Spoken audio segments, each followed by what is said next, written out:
Radio Paradisagazi.com. Paradisagazi, somatsika diabe.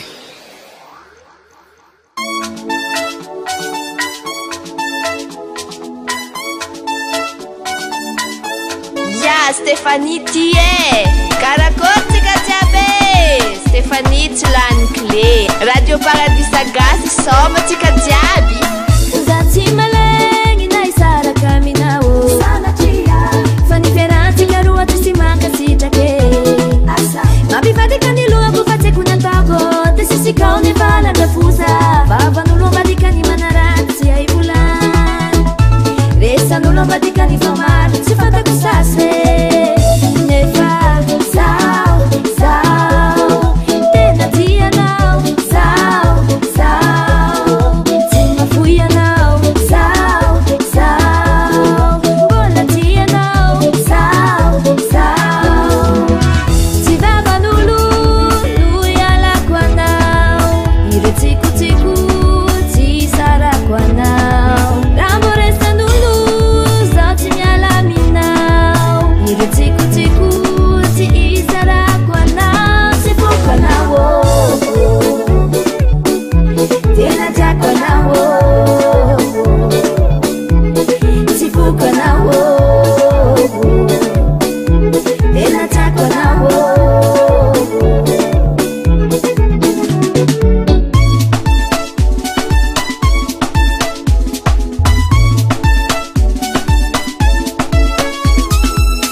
zao tena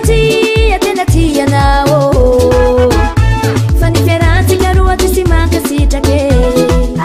mampivadika ny lohako fa tsy haiko nataoko ty sisikao nefa nandrafosa vavan'olo ambadika ny manaratsy ay volany resan'olo ambadika ny famary tsy fantako sasy nefa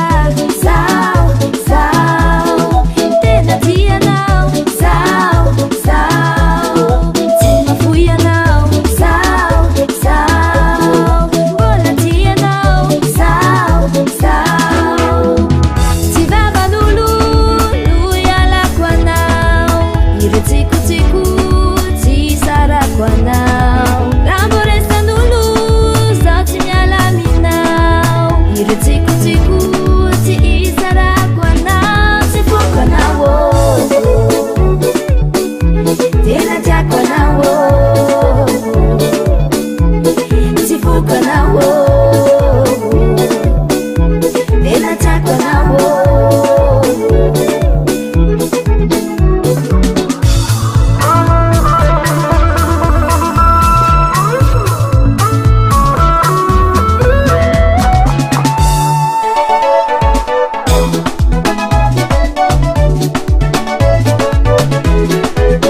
Serano ci si adiadi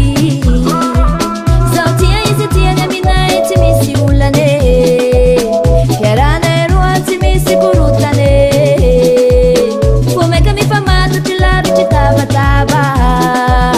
tsy vavan'olo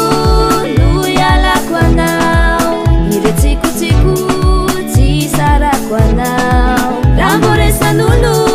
zao tsy miala aminao iretsikotiko tsy isarako anao tsy foko anao tena tiako anao tsy foko anao tena tiako anao tsy foko anao tena tiako anao tsy foko anao tena tiako anao Radio Paradisagazi.com. Paradisagazi, somatsika diabe.